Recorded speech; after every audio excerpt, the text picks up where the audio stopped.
Hello, and welcome to my horrible reading slump. What up? I'm Jared, I'm 19, and I never fucking learned how to read. So basically, I started a new job, which is like super cool, but also means that I just haven't read because all I want to do is come home and eat, watch Catfish, and go to sleep. On top of that, I'm pretty sure I really burned myself out last month with the readathons and just, I don't know.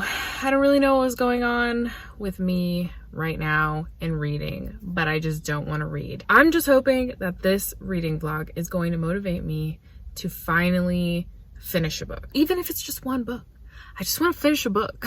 I miss reading so much. But this vlog is going to be kind of all over the place because I'm actually going to add in the footage of me meeting the Roomies Digest, Mo and Christine. We had a little baked goods exchange and then we spent a whole day together and it was really fun and I was so glad that I got to meet them, and I was going to put it into a different vlog, but I'm just going to add it into this one. So we're going to roll into that footage.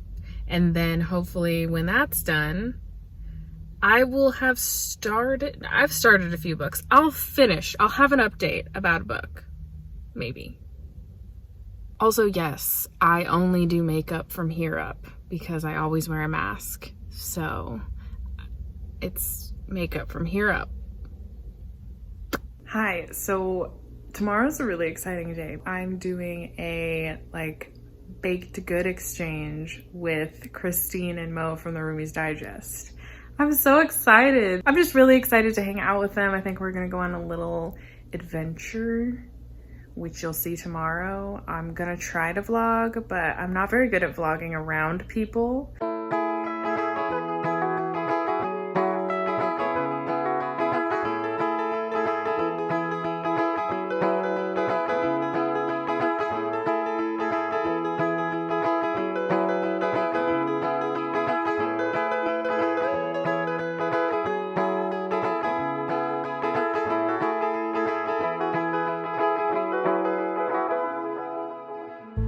Gathered by the sea, sand people anxiously.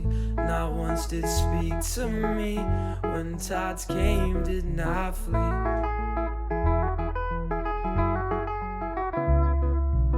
They each spoke the same, had the same dreams, same pain and same feelings. Staring at the sea and what was left of me.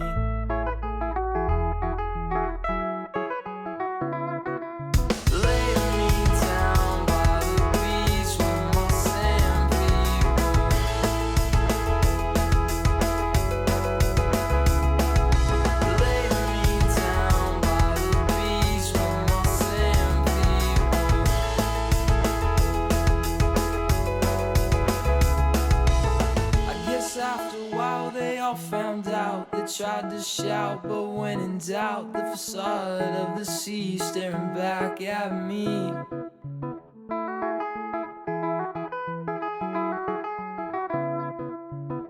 Each led like sheep, stepped foot to sea, drowning oh so patiently. Sand people sit and wait anxiously.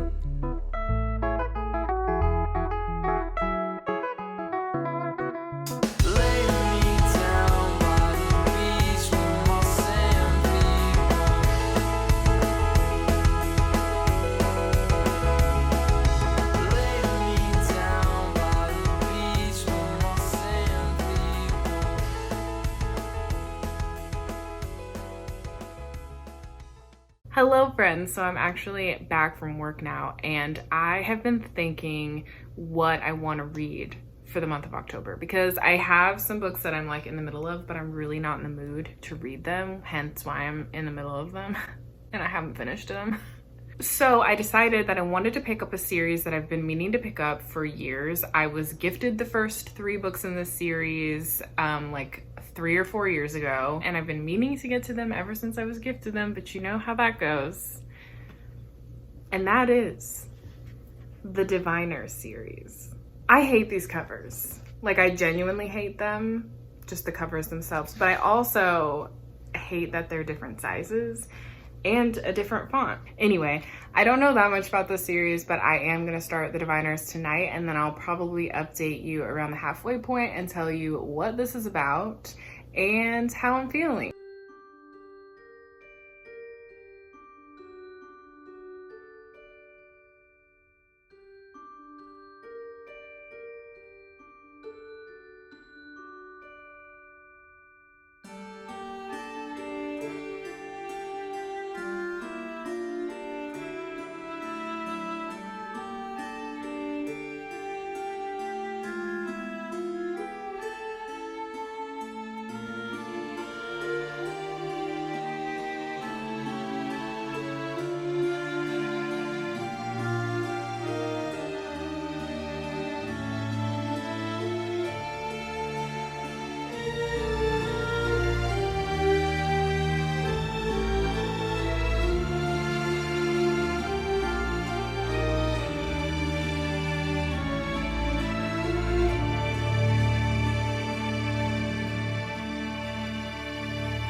Okay, so Memphis is my favorite character so far. I really like Theta and Memphis.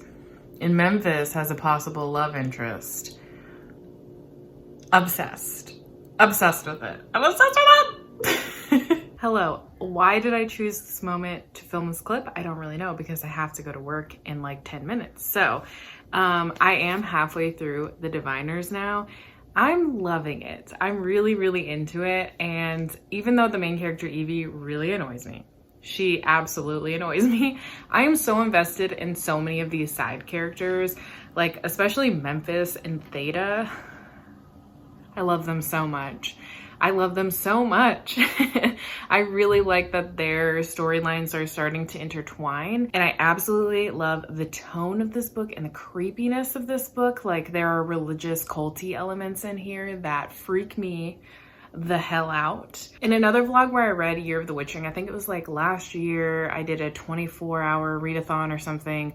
I read Year of the Witching, and Year of the Witching had a similar vibe in the sense of like, there's a religious element, but it feels like a cult, and it's a cult. Like, it's a cult. And that tone is in here, and like, it's being used to justify murders. It's so good. It's so creepy. And I'll just say, though, I'm not like a big horror reader. I love exploring new horror now, but I just got into horror like last year, I guess, if not a little bit longer. And I read a bunch of horror last year, but like I don't know if I love like gory stuff. I tend to really like things that have religious elements in it. It's like subtly culty and has a religious element. It freaks me out. I love ghost stories and haunted house things, and I feel like this has all of that, and it's really subtle because you're also following these characters as they're kind of learning things about themselves. So I'm really enjoying that, and I like the tone of this book. I also like that even though it's set in the 1920s, they're not shying away from the xenophobia, the racism. There's a lot of discussions about people immigrating to America and how some people have really shitty opinions on that. So I really appreciate that those topics are actually being talked about in here. And for how dark this book is, it's surprisingly funny at times. Even though Evie annoys the hell out of me, she can be really funny, and so can other characters. I'm really enjoying this. I'm excited to finish this book and actually move on with the series, because everybody says the second book is like the best book out of the series, which is exciting but also slightly disappointing that it's the best book out of the series. But anyway, I'm gonna go to work now.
It's Monday.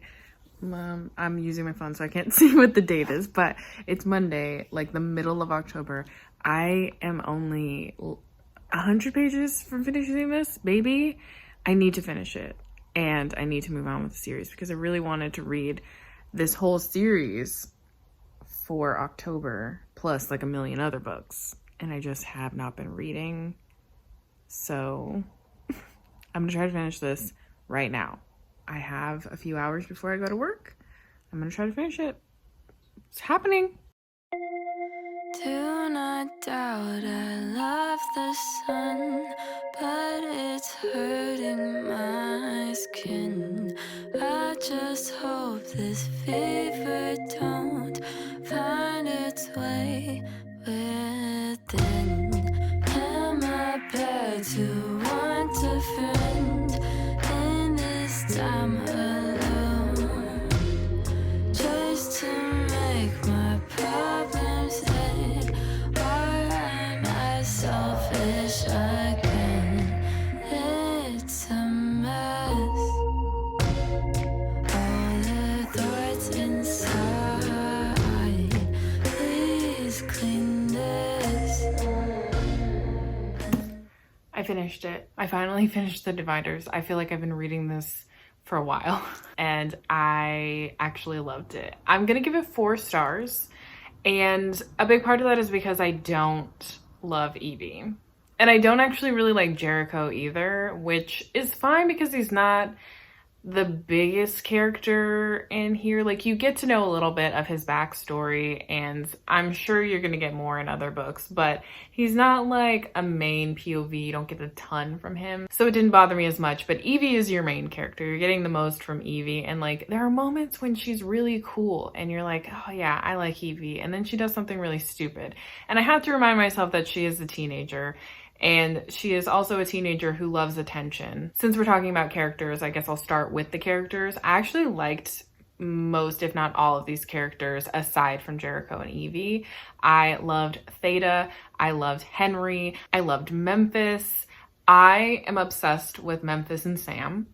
Memphis and Sam are my 2 favorite characters. Theta is slowly becoming another favorite character. I actually really like Will, who's Evie's uncle. Great character. I'm excited to see more about him because he's a character that's very much shrouded in mystery. I don't think you're going to get his story for a little while. And I have theories about why, but yeah, I don't think you're going to get his story for a while, but you get some of it. You get like bits and pieces, and it's intriguing. It's really cool. But yeah, I'm really enjoying the characters in here. I love the atmosphere. I think I said this when I was talking about the halfway point, how this is set in the 20s, but it doesn't shy away from the racism, the xenophobia. We're talking about so many different real things in history that are happening in here. And in the author's note, she actually talks about how there are certain realities that she touched on and she made them a little bit different. But for the most part, everything that is happening in this world at this time is truly mimicking our history and touches on the KKK, the Chinese Exclusion Act. It talks about, what was one of the things that she really... The Pillar of Fire Church. I didn't know about the Pillar of Fire Church. This is a huge part of this book, actually. Religion is a huge part of this book. And there's an aspect of eugenics in here, which was a real thing that was happening at the time. So I just really appreciated that she wasn't shying away from the realities that were happening to people of color and immigrants in America, because I feel like I read a lot of books that are set in the 20s that often ignore these atrocities that were happening, and that's really not the case here. If anything, it's a major focus of this book. It's a major plot point. They're doing yard work. What is new? Can I do one video without yard work? Stay tuned to find out. Anyway, I gave this a 4 stars. It's great. Evie's annoying. I'm excited for the second book because everybody says it's their favorite book. Sorry, this review sucks. It's kind of funny because I'm wearing the same sweater as yesterday because I'm obsessed with the sweater. It's really soft on the inside and cozy. But yeah, I was wearing this sweater yesterday when I told y'all that I needed to finish The Diviners. Like, I was gonna finish it yesterday, and I did. And I'm actually 100 pages into the second book Layer of Dreams, I feel like I'm getting my reading groove back. I'm back in stride with reading. Anyway, I'm really liking this one. Just this 100 pages has been really good. I'm still obsessed with Sam and Theta. Couldn't give a crap about Jericho. And there hasn't been much Memphis in here yet, so I hope that there's a little more Memphis. Also, we've been introduced into a few more characters, and like there have been a few other things happening in here that I'm really excited about, especially in terms of like the diviners themselves and their abilities, because the first book doesn't necessarily cover a whole lot about the diviners. It's just like this tease at the fact that people have special abilities, but no one really understands it. And so I think this book, you're going to get a lot more understanding on it. Maybe not full grasp of it yet, but like you're going to get more understanding on the diviners. You're going to learn about all the characters that are diviners, like past and present, because this definitely flits between people's past and present, especially for reasons actually that I don't want to say because that could be spoilery. But anyway, I'm loving this one. I'm definitely going faster through it than the diviners.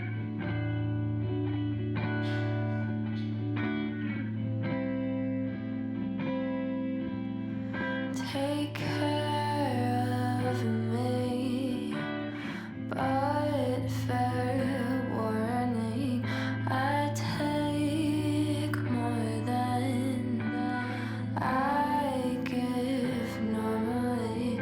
Make tea with honey, but I hope you see I'm in a bubble and not always loving. I am a bee, but I'll try not to sting. Oh, I am a bee, and I'm not always loving. I was supposed to update you at the halfway mark about Layer of Dreams, which is this blue tab, and I'm way past that. My bad. I am obsessed with Sam Lloyd and Henry Dubois. Wow. Two loves of my life. I feel like this book would be perfect if Memphis was more in it than he is. He's not very prevalent in this book, which is really sad.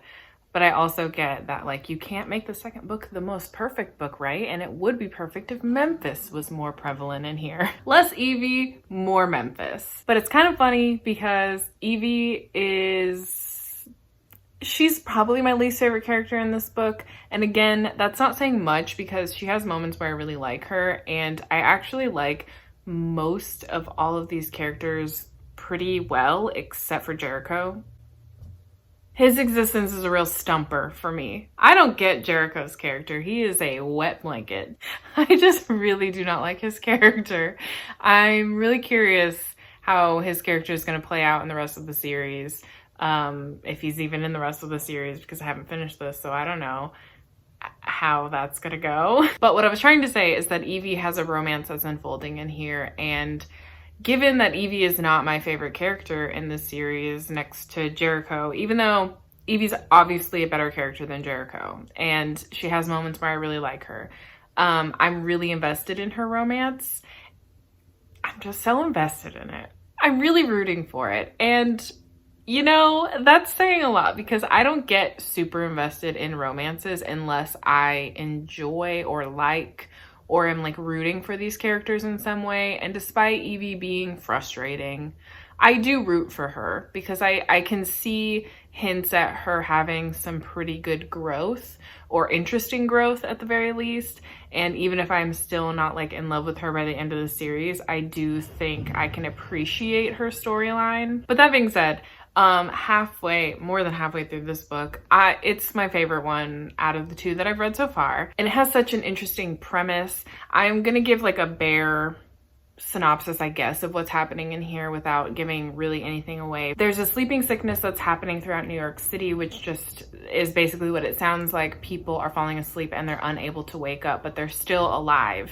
And it's being heavily linked by white people to immigrants. And you're actually introduced to a new character in here who is biracial. She's Chinese and Irish, and she's experiencing this situation firsthand. So you get her perspective, and I really, really like her character. And I like the discussions that are happening around the sleeping sickness, especially when white people are trying to say that it's linked to immigrants coming to this country and ruining this country. I like those conversations because I think I said this about the diviners in general, was that Libba Bray is not shying away from these conversations. She's not shying away from the atrocities that are happening in the 1920s. She's actually highlighting them. On top of that, Libba Bray does such an amazing job at making things really, really fucking creepy. Things are so creepy in here. Like, she is so good at making you feel uncomfortable in so many different ways.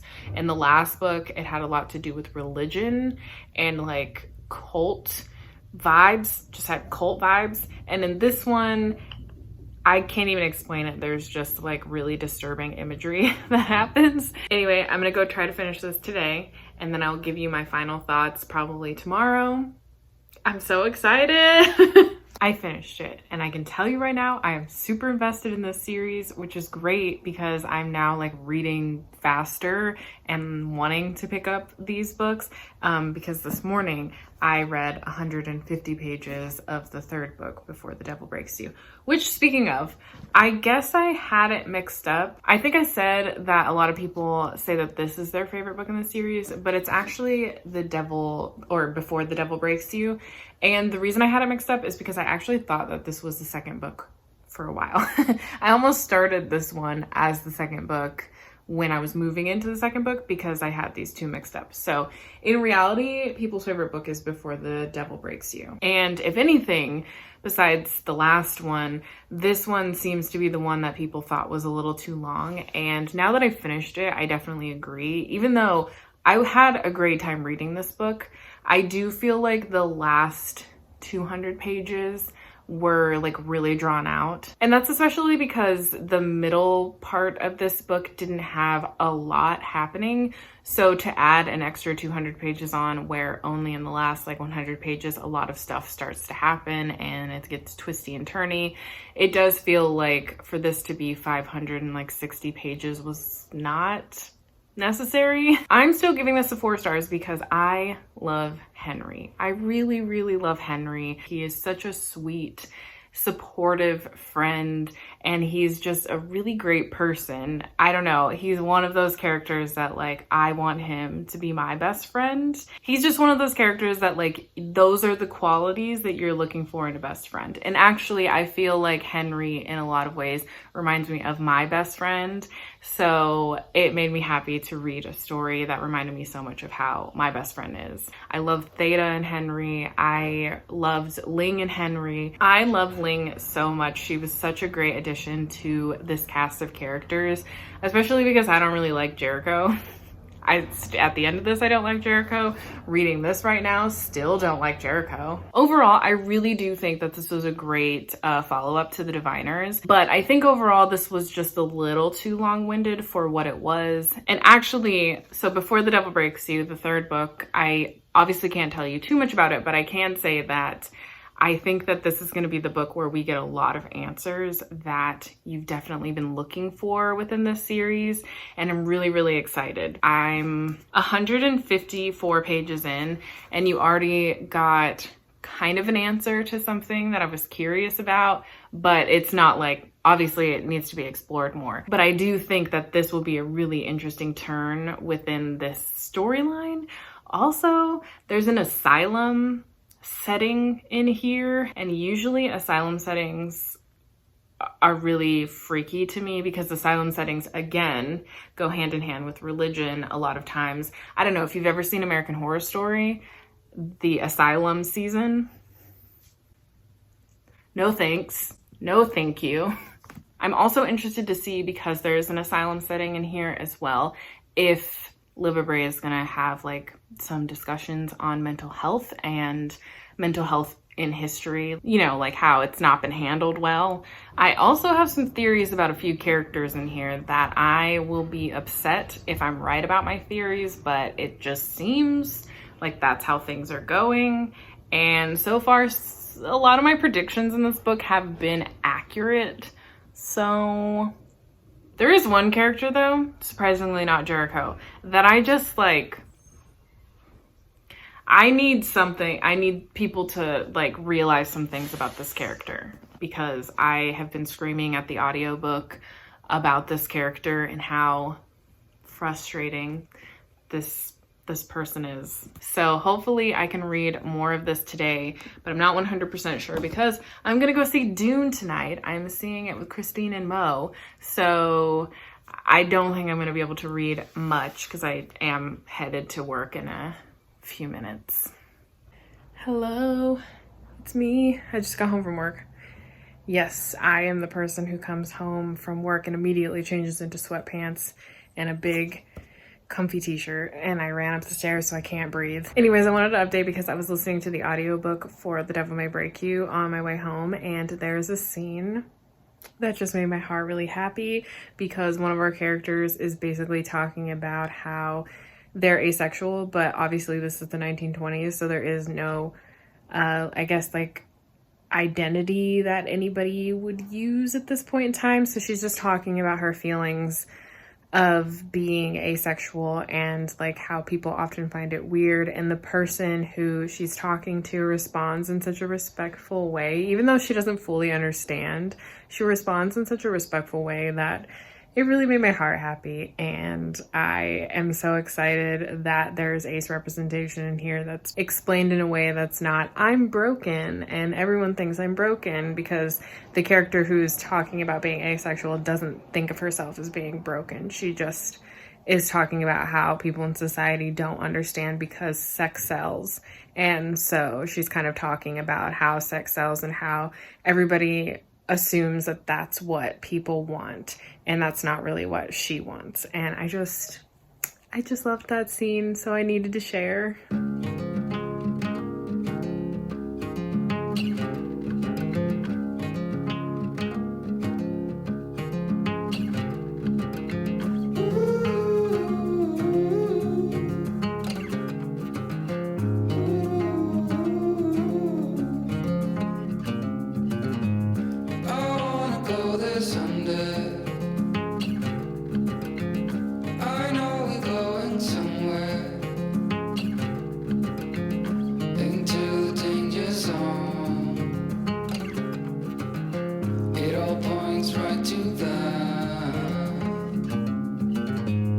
Set myself aside, lead the way on this trial.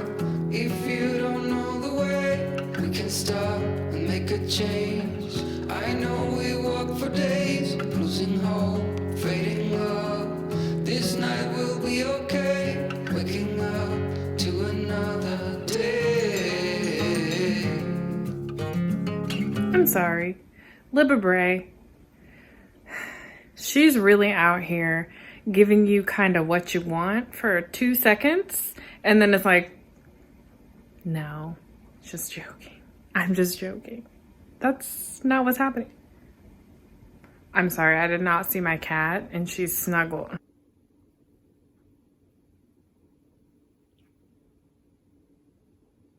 Anyway, sorry for the really cute cat interruption. All I was saying is that I'm almost done with The Devil Breaks You, and like we had this moment where things were looking pretty good. I mean, I know things can't be good because we have a whole other book where it's probably gonna be really bad for a while. But like, can you just give me a little taste of happiness for more than 2 pages? Just, that's all I'm asking. Is that too much? Hello. I finished before The Devil Breaks You last night, and this is by far my favorite book of the series. This was wild. This was creepy. This had a lot of really great character moments, but it was so devastating all the time. Like the moment you got a good character moment and you were feeling happy and you were feeling hopeful, snatched away from you. Libba Bray doesn't care. Like, this book genuinely leans really heavily into horror, and I think they all do to some degree. They all kind of lean into horror, but this one was the creepiest of them all. This is by far the best installment in the series, and arguably this one is even creepier than the first one. I think I said before, the first one's really creepy because it deals with a murder, but it's like a more satanic ritual that this person is doing, and it's really creepy and like culty stuff and religious stuff really freaks me out. So until now, the first book was the creepiest to me, and the second book was not that creepy, but it definitely had like horror-y vibes to it. And in this book, not only does it circle back to how creepy the first book was, if not being a little more creepy, you get a lot of answers that are kind of building through the first two books about the diviners and why they have powers. You get answers to some questions you have about villains, I guess, in this book. And also, you know these characters by now, and you most likely have your favorite characters by now, especially your favorite like friendships, but also your favorite ships. And by this point, like, things are getting a little more solidified in who is together. These friendships are turning into family, and I love found family. It is one of my favorite tropes to ever exist. Also, something I love is pining, when two characters pine after each other, and there's a lot of that happening in these books. So I just really love it. I have two favorite couples in here, and I wanted to scream most of the way through this book because they were being done dirty. But then the last quarter, I don't think I said it in the beginning, I'm giving this 5 out of 5 stars. It is my favorite installment so far. I have no idea where this story is going. I'm nervous though, because most people don't like the fourth book. Even diehard fans don't like the fourth book, so I'm really nervous. I'm gonna start that today. I'm hoping to get halfway by tomorrow.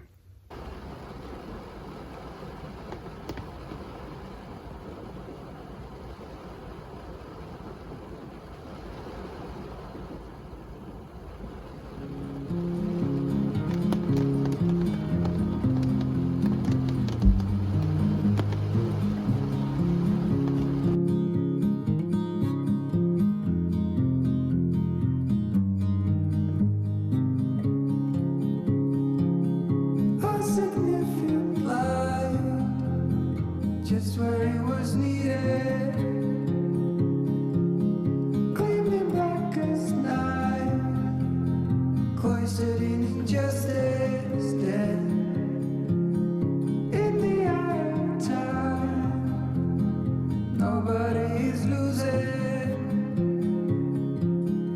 faces merge and change, but your face remains the same.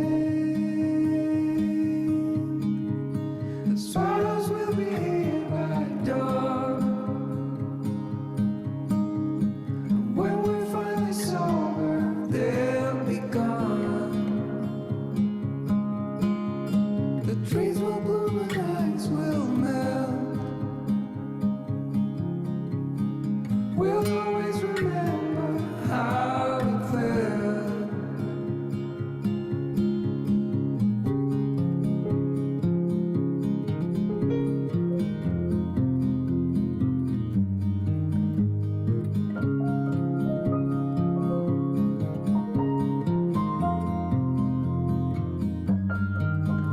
I tried to straighten my hair because my costume for tomorrow is, I need it straight. It's not very well straightened, but like, can we talk about this length?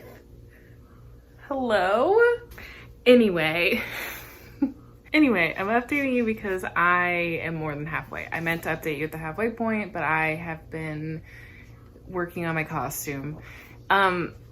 So we're 351 pages in, and I don't understand the pacing of this book. Now I'm seeing why people complain about this one, because the pacing doesn't make sense. Now, I'm not necessarily somebody who likes when the group is split up, but if you have a good justification for it, then I'm usually like, yeah, whatever, I can look past it. It's not my favorite thing. It stresses me out.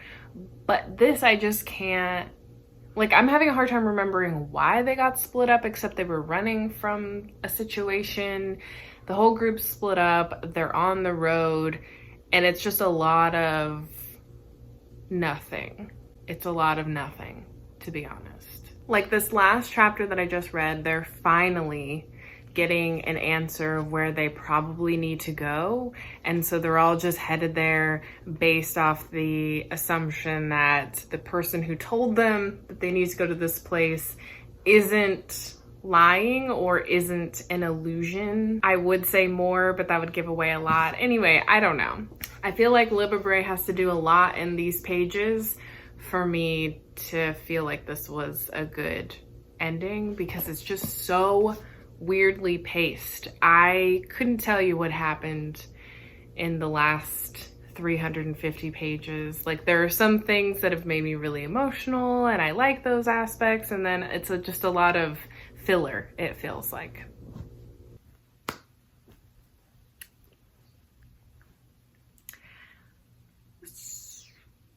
I finished this. Didn't like it. Didn't like this one.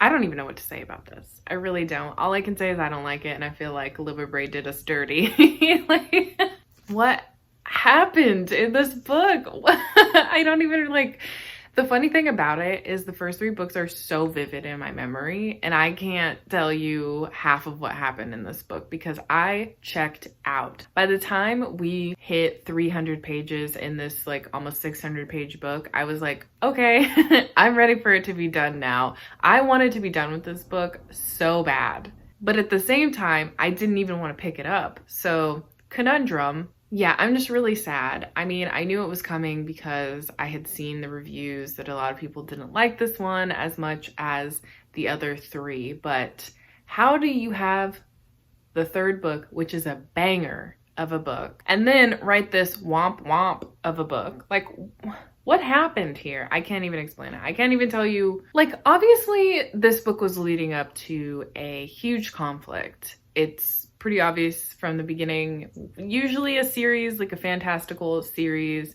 whether it's like urban fantasy or straight up fantasy, usually a series is leading to some sort of conflict that needs to be resolved, which usually leads to like a war or coming face to face with an enemy, whatever.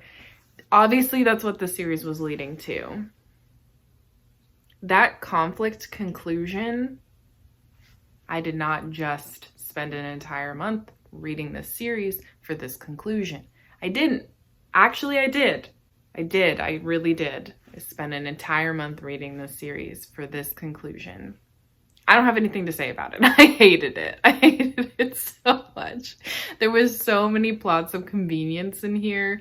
It was ridiculous. It was bad, and I'm really sad about it. I really wanted to call this like one of my new all-time favorite series because I had such a good time reading the first 3 books.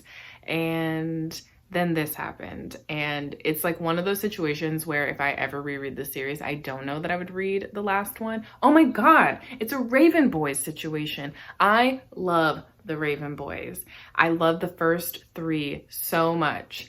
The 5th one, I mean, it definitely wasn't as bad as this. I did recently reread The Raven King, which is the last book in the Raven Boys series. Why am I going on a tangent about the Raven Boys? Anyway, my point is I reread it recently and I liked a good portion of the book more than I thought I did. So I'm curious if I'll feel the same way about this, but I don't think so because this is just like complete filler. Anyway, I don't want to be mad about it anymore. I read the Diviner series. I read it through October. I took you through some of my October shenanigans, some of my shenanies, and I hope you enjoyed it. I don't have much to say about this series right now because I'm so sad. But if you wanted to know my tier ranking for it, I would say that my favorite book in the series is Before the Devil Breaks You. And then it would be Layer of Dreams. And then it would be The Diviners. And that's it. King of Crows not even on the list. It's not in there. Didn't make it. Didn't make the cut. Anyways, I hope you guys are doing well. I hope that you had a really fun October, and if you celebrate Halloween, I hope that you had a good time, that you were safe, and that you dressed up in the costume of your dreams. I will actually be having another vlog going up shortly after this one where you will see my Halloween costume.